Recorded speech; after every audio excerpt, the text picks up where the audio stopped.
तो आप 7 वो स्टूडेंट्स हो जिन्होंने साइंस में 100 आउट ऑफ 100 स्कोर करा है। अब ये समझना चाह रहे हैं कि आखिर ये चमत्कार आप लोगों ने कैसे करा। अगर कोई जूनियर इसे देखेगा तो वो कुछ सोचेगा ना कि यार साइंस में कैसे आ गए 100 आउट ऑफ 100। 50% to 80% तो वहीं पे आपका काम हो जाता है। आपको आता बहुत कुछ है, लेकिन आप एग्जामिनर को कैसे दिखाओगे कि आपको आता है? फिजिक्स के न्यूमेरिकल्स में मतलब हमेशा कट जाते थे नंबर। साइंस से बहुत डरती थी, मतलब 10th तक साइंस तो मेरा वो था। मेरे को एक अंदर से जोश आया कि मैं एवरेज बच्चा रह गया हूँ। मतलब कभी रट्टा नहीं मारा, हमेशा समझा। यही सजेस्ट करूंगी जूनियर्स को कि एनसीईआरटी लाइन टू लाइन ही पढ़े। अच्छा, मतलब सब मैराथन सेशन लेके आए थे सुबह। सर सुबह सभी चीट नोट्स पकड़े थे। सवाल पे आते हैं कि आखिर ये किया कैसे। तो आप 7 वो स्टूडेंट्स हो जिन्होंने साइंस में 100 आउट ऑफ 100 स्कोर करा है। हम ये जानना चाह रहे हैं कि आखिर ये चमत्कार आप लोगों ने कैसे करा है। ठीक है, आपकी वजह से। सर आपकी बहन नहीं, हम ये समझना चाह रहे हैं कि आखिर ये चमत्कार आप लोगों ने कैसे करा। अगर कोई जूनियर इसे देखेगा तो वो कुछ सोचेगा ना कि यार साइंस में कैसे आ गए 100 आउट ऑफ 100।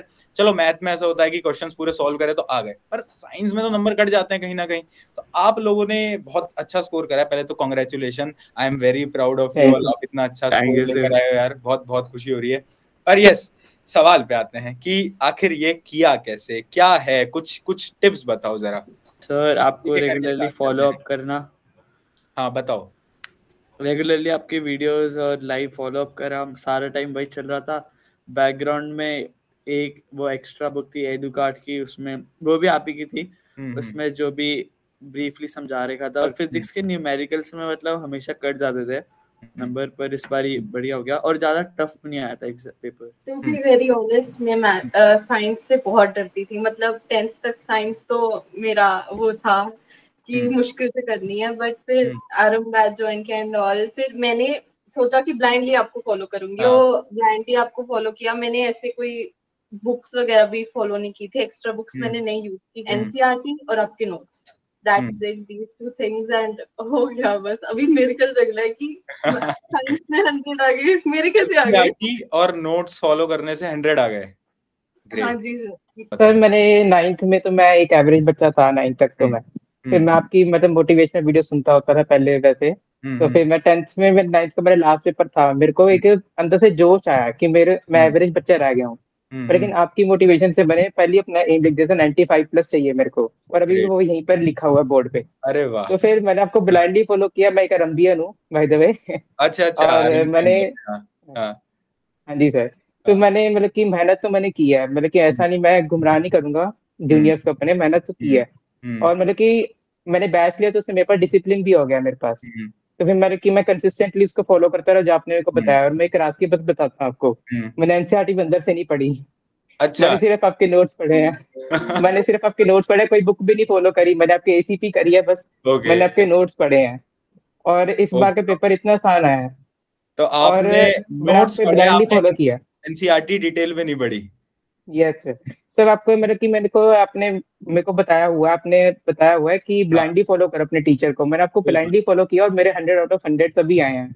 और मैंने अपना एम ये अभी भी यहाँ पे लिखा हुआ टारगेट अचीव कर लिया मैंने। थैंक यू सर, आपकी वजह से हुआ सब कुछ। क्या बात है यार। फर्स्ट तो ये है कि टीचर पढ़ाएं उसको एकदम अच्छे से पढ़ो एंड ट्राई करो कि आप मतलब वहीं पे सारी चीजें समझ लो। बिकॉज 50% to 80% तो वहीं पे आपका काम हो जाता है। फिर आपको बस जैसे केमिस्ट्री में हम कहें तो रिएक्शंस थोड़ी बहुत आपको याद करनी पड़ती है, बट अगर वो भी आपने समझ लिया तो वो हो जाता है। एंड सेकेंड मैं कहूँगी कि मैंने एनसीईआरटी मतलब बहुत अच्छे से करी थी। एनसीईआरटी एग्जाम तक मेरी 3-4 बार हो गई थी।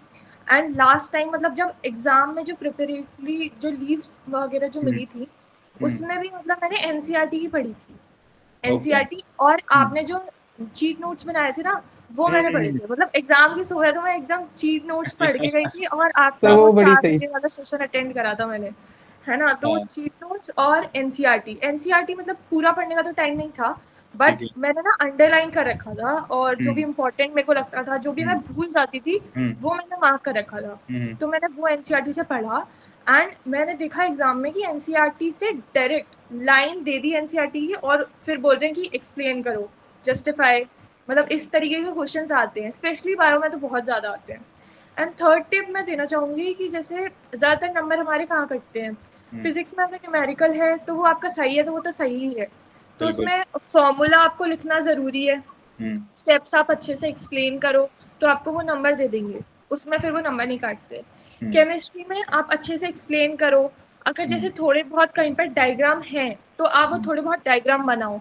स्पेशली फॉर बायो तो मैं कहूँगी अगर आपका कोई 5 मार्क का क्वेश्चन है और अगर वो आपको अच्छे से नहीं आता, बट अगर आपको उससे रिलेटेड कोई डायग्राम आता है ना, तो वो आप डायग्राम बनाओ। लाइक हमारे स्कूल वाले सर ने ये टिप बताई थी कि अगर आपको आंसर नहीं आ रहा है तो डायग्राम बनाया हो बायो में, टीचर आधा एक नंबर तो देता ही देता है फिर उस पर। तो मतलब मेरा ये था कि 5 नंबर वाला जो क्वेश्चन था वो मैंने 1.5 पेज में लिखा था बायो का, बट फिर उसको थोड़ा और अच्छा बनाने के लिए मैंने उसमें फिर डायग्राम भी बना दिया था। तो मुझे लगता है कि टीचर वो देखता है ना कि अच्छा बच्चे ने डायग्राम भी किया विद लेबलिंग, तो वो और अच्छा इंप्रेशन पड़ता है। अच्छा, मतलब सब मैराथन सेशन लेके आए थे सुबह? सर सुबह सभी चीट नोट पकड़े थे, सभी ने, इंग्लिश के पेपर वाले दिन भी। और सर हमारे तो क्लास में एक दो बारी आपके लेक्चर्स भी लगाए थे, तो मैं अपनी फ्रेंड को बोल रही थी कि देखो प्रशांत सर के लेक्चर लगा रहे हैं। अच्छा, आपके क्या स्कूल में लेक्चर लगा दिए थे? एक आधी बारी जैसे फिजिक्स के लेक्चर्स हो गए तो बोल रही थी कि देखो प्रशांत सर के लेक्चर लगा रहे हैं। Okay, great. मैंने तो यही सजेस्ट करूंगी जूनियर्स को कि एनसीईआरटी लाइन टू लाइन ही पढ़े, ठीक है, और अब आपको फॉलो करें बस। मतलब और जैसे फिजिक्स है, फिजिक्स में बाकी और 10 किताबों के पीछे ना भागे, उसमें ऐसे इतने भारी भारी कॉन्सेप्ट्स दे देते हैं जो समझ में ही नहीं आता है। इससे बढ़िया ये है आप लेक्चर देखो, एनसीईआरटी पढ़ो, एंड देन क्वेश्चन प्रैक्टिस के लिए आप कोई बुक ले लो, उसमें आप अच्छे से क्वेश्चन प्रैक्टिस करो, भर के क्वेश्चन प्रैक्टिस करो। और एक है प्रेजेंटेशन भी बहुत जरूरी होता है। आपको आता बहुत कुछ है लेकिन आप एग्जामिनर को कैसे दिखाओगे कि आपको आता है। एग्जाम के दिन भी मैं तो एक बहुत आलसी इंसान हूँ, तो सुबह 4 बजे मैं उठ नहीं पा रही थी, तो फिर है ना मेरी मम्मा जगी, मम्मा ने मेरे को जगाया, और फिर है ना मम्मा मेरी साइड में बैठी बैठी पढ़ रही, फिर मेरे से ज्यादा तो मेरी मम्मी ने पढ़ाई कर ली उस दिन। फिर वो है ना बोलती है कि यार मेरे को ऐसे टीचर मिल जाता तो मेरे ही आ जाते इतने परसेंटेज। कभी रट्टा नहीं मारा, हमेशा समझा कि जो आपने पढ़ाया हो, और अगर कोई चीज नहीं भी समझी तो भी उसको टाइम दिया था।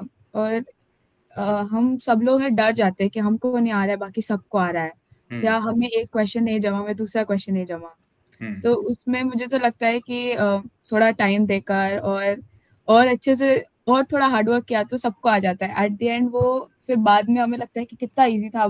अभी अगर किसी ने बस क्वेश्चन सॉल्व करने दे दिया तो मैं तो यूं कर लूं। सुबह 4 बजे वाली मैराथन तो अटेंड करी थी, सबने करी थी, राइट? तो क्या रहा, उससे मदद हुई थी क्या? क्वेश्चन रिपीट हुए थे? बहुत मदद हुई थी।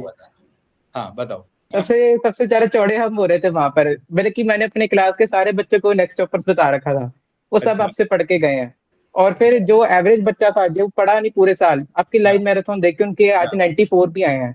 मैं मेरे स्कूल में मिला उनसे, उनके 94 भी आए हैं। अपने ये 10th के साइंस में 100 आउट ऑफ 100 लेकर आए हैं, ये सब बोल रहे हैं कि 10th इजी है, साइंस में 100% लाना आसान है, तुम्हें बस प्रशांत भैया को फॉलो करना है। प्रशांत भैया को फॉलो करना है, किसी को भी फॉलो कर रहे हो बट ढंग से फॉलो करना है, ब्लाइंडली ट्रस्ट करना है, सही रिसोर्सेस का इस्तेमाल करना है, हो जाएगा, आसान है।